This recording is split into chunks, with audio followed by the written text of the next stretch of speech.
Assalamualaikum warahmatullahi wabarakatuh. Perkenalkan, nama saya Wisnu Wahyu Lambang dari kelas 11 MIPA 1, absen 32. Perkenalkan, nama saya Aziza Adawi Anawita dari 11 MIPA 1, absen 7. Perkenalkan, nama saya adalah Safitri Lailatul Septiah dari kelas 11 MIPA 1, absen 10. Perkenalkan, nama saya Diandra Beril Salsabila Faradisa, absen 13 dari kelas 11 MIPA 1. Perkenalkan, nama saya Imam Yunus Zaini dari absen 22. Perkenalkan, saya Randika Putri S dari 11 MIPA 1, nomor absen 28. Perkenalkan, nama saya Safia Wijayanti, absen 30 dari 11 MIPA 1. Perkenalkan, nama saya Septiana Difatmahar Faryono, absen 31.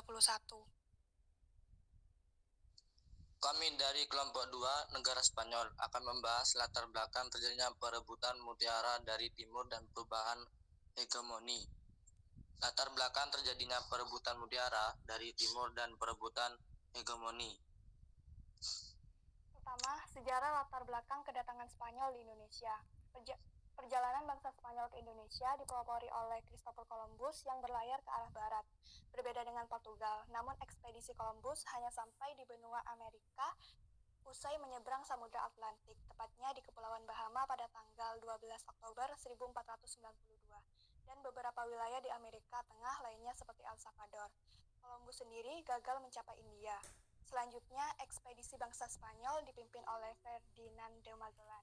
Usai melewati Amerika, mereka menyeberang Samudra Pasifik hingga tiba di Filipina, tepatnya di Cebu di tahun 1521. Setelah Magellan terbunuh dalam usahanya mengatasi perang antar suku di sana, ekspedisi dipimpin oleh Sebastian Elcano. Di bawah pimpinannya lah Spanyol mencapai Indonesia setelah berlayar ke selatan melewati Kepulauan Mindanao dan Cagayan menuju Kepulauan Maluku. Di tahun 1521, Spanyol menjalin hubungan dengan Kerajaan Tidore dan membangun bentengnya di sana sebelum terlibat perang dan persaingan dengan bangsa Portugal. Apakah ada pertanyaan di atas? Saya punya pertanyaan. Apa tujuan dan misi Spanyol datang ke Indonesia? Tujuan mereka adalah mendapatkan negara-negara penghasil rempah tercapai setelah berhasil memasuki Indonesia, dan misi Spanyol datang ke Indonesia hampir sama dengan Portugis, yaitu mencari kekayaan daerah jajahan dan menyebarkan agama Nasrani. Perlawanan rakyat Indonesia terhadap Spanyol. Perlawanan rakyat Indonesia terhadap Spanyol ada beberapa perlawanan, diantaranya 1. Perlawanan Walak Tomohon, sebagaimana juga yang terjadi di kawasan Tombulu, Tomohon. Sebagai reaksi OM atas perlakuan biadab bangsa Spanyol ini, penduduk Tomohon yang dipimpin oleh ukung-ukung setempat dan berhasil memukul mundur keluar dari kawasan wilayah adat Walak Tombulu. Tapi pasukan Spanyol berhasil menculik putri ukung Tombulu yang bernama Tendunuata. Menyadari bahwa putrinya sudah diculik, segera ia memerintahkan Waranai Tombulu untuk mengejar pasukan Spanyol, terutama untuk mendapatkan kembali putri kesayangannya.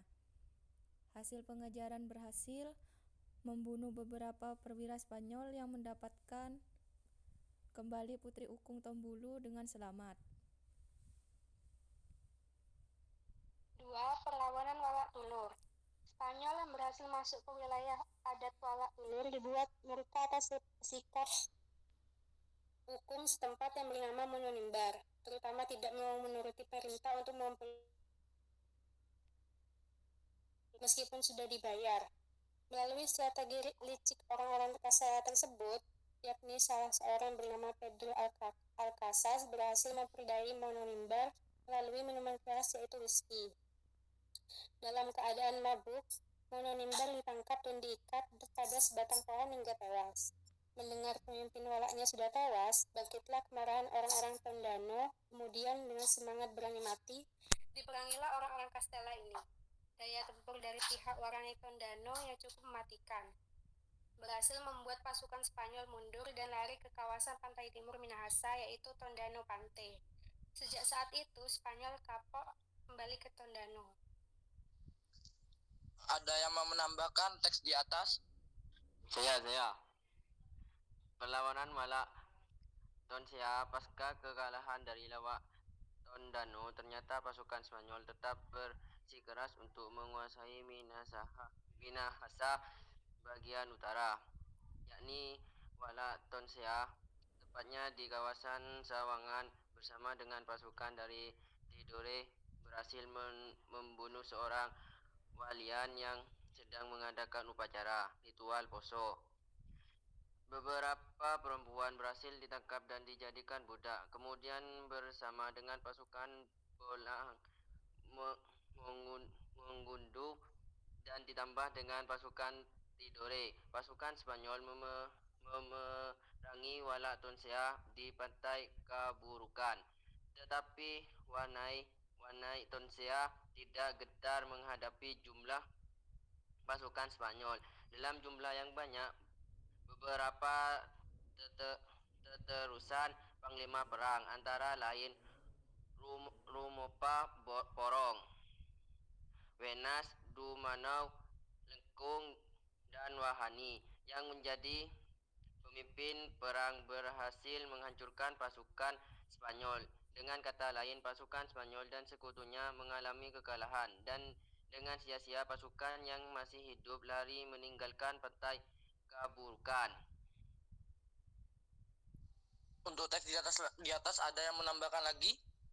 Ada. Perlawanan Walak-Walak Sawang, Tombasian, dan Tombawan di Amurang. Oleh karena jarak antara Filipina dan Minahasa relatif dekat, maka pihak pasukan Spanyol yang sudah berkali-kali mengalami kekalahan dengan waranai-waranai Minahasa tidak pernah surut nafsu kolonialismenya untuk kembali ke tanah Malesung Minahasa, tepatnya pada tahun 1664. Mereka kembali berlabuh di Amurung lengkap dengan jumlah pasukan yang lebih banyak. Seperti tujuan semula adalah untuk menguasai perdagangan hasil bumi dengan Minahasa, khususnya dari Pontak dan Tonsawang. Bagi orang Spanyol yang merasa sebagai perintis peradaban melalui misi keagamaan Katolik, ternyata masih menunjukkan perangai kebiadaban terhadap kaum pribumi Minahasa. Kali ini waranai-waranai Minahasa yang dipimpin oleh panglima-panglima perang yang tangguh teterusan, antara lain Pukung Oki dan suaminya Londe, Lelengboto, Pongulu, Koba, Mororongan, Gandei, Pondolos, Ratumbanua, Karema, Urei, Otombuat, dan Tenden Wulan, dan teterusan dari Tombosian dan Temboan adalah Rumokoi, Worotikan, Tumiwa, Raranta, Mamirimbing, Sangian, Wawukineke, Kendang, Wulan, dan Lingkan Wene. Saya ada pertanyaan. Bagaimana waranai menyelamatkan Putri Ukung Tombulu yang bernama Tendenuata dari penculikan Spanyol? Yaitu melakukan aksi perlawanan dan pecah perang dahsyat dengan Spanyol dan berhasil memukul mundur keluar dari kawasan wilayah adat Walak Tombulu. Lalu memerintahkan waranai-waranai Tombulu untuk mengejar pasukan Spanyol, terutama untuk mendapatkan kembali putri kesayangannya. Hasil pengejaran berhasil membunuh beberapa perwira Spanyol dan mendapatkan kembali Putri Ukung Tombulu dengan selamat. Saya ingin bertanya, apa yang menyebabkan Walak Taulor murka atas sikap Ukung setempat yang bernama Mononimbar? Mononimbar tidak mau menuruti perintah untuk mengumpulkan hasil tanaman padi dan diberikan kepada Spanyol meskipun sudah dibayar. Saya ada pertanyaan untuk Amin. Ada beberapa panglima perang pada perlawanan Walak Tonsea, sebutkan. Ada 5, antara lain Rumopa Porong, Wenas, Dumanau, Lengkung, dan Wahani yang menjadi pemimpin perang. Saya ada pertanyaan untuk Selvi. Mengapa Spanyol masih datang ke Indonesia meskipun sudah kalah pada perlawanan Walak Tonsei?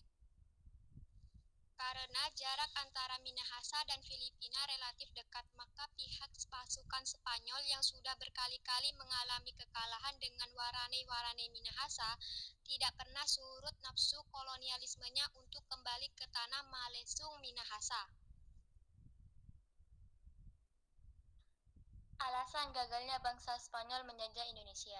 Kedatangan bangsa Spanyol di Maluku disambut baik oleh kerajaan Tidore, yang tengah bermusuhan dengan Portugis yang lebih dulu bersekutu dengan Ternate. Sebaliknya, Portugis menganggap kehadiran Spanyol sebagai ancaman bagi monopoli perdagangannya. Selain itu, Portugis menuding Spanyol telah melanggar perjanjian Tordesillas karena Maluku telah menjadi wilayah kekuasaannya. Namun, Spanyol memutuskan untuk memantapkan klaim dengan bersikeras bahwa wilayah Maluku bagian dari kekuasaannya. Oleh karena itu, persaingan di antara keduanya pun terjadi dan peperangan tidak dapat dihindarkan lagi.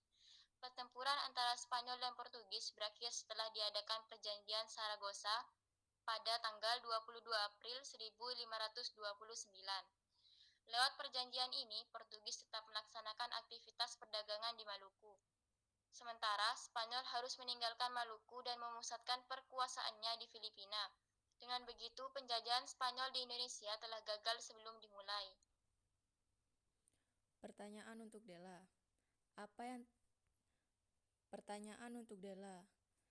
Apa yang telah diutuskan setelah diadakannya perjanjian?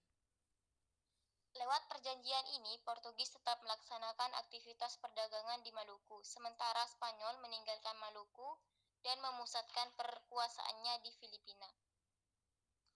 Faktor-faktor penyebab kegagalan Spanyol dalam menjajah Indonesia. Pertama, perjuangan bersifat lokal atau kedaerahan tidak secara serentak. Kedua, secara fisik menggunakan senjata tradisional seperti bambu runcing, golok, atau senjata tradisional lainnya, sehingga kalah dalam persenjataan. Ketiga, dipimpin oleh tokoh-tokoh karismatik seperti tokoh agama atau bangsawan. Keempat, bersifat sporadis atau musiman. Yang kelima, efektifnya politik adu domba. Perlawanan tersebut tidak menampakkan hasilnya, bahkan selalu gagal dan dapat diberantas oleh penjajah. Pada waktu itu, mereka berjuang bukan untuk Indonesia merdeka, tapi bagaimana cara untuk mengusir penjajah dari daerahnya. Pertanyaan untuk Wisnu. Apa pengertian dari sporadis? Sporadis dalam sejarah adalah gerakan-gerakan dan serangan yang dilakukan untuk mencapai kemerdekaan melawan penjajah tidak utuh, karena gerakan dan serangan ini tidak dilakukan pada semua kota. Peninggalan Spanyol di Indonesia. 1. Benteng Cobo. Benteng dengan nama lainnya Tijesobe dibangun pada tahun 1637 oleh Spanyol dan Tidore dan digunakan untuk mengamankan istana Sultan Tidore dan kapal yang melintas selat Ternate Tidore. 2. Benteng Tahula. Benteng yang dibangun selama 5 tahun dari tahun 1610 sampai 1615 di Bukit Tahula. Benteng ini hanyalah benteng peninggalan Spanyol yang paling utuh. Sekarang benteng ini menjadi destinasi wisata di Tidore. 3. Benteng Gamlamo. Benteng yang terletak di desa Gamlamo, kecamatan Jailolo ini dibangun oleh Spanyol dan tidak diketahui secara pasti kapan benteng ini dibangun.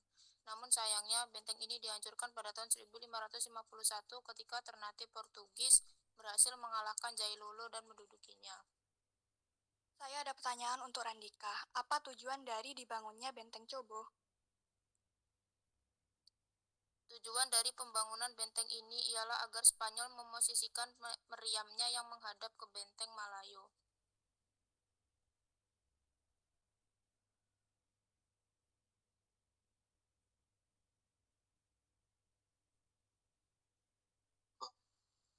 Sekian dari kelompok kami. Apabila ada kesalahan yang disengaja ataupun tidak disengaja, mohon untuk dimaafkan. Wali taufiq wal hidayah. Assalamualaikum warahmatullahi wabarakatuh.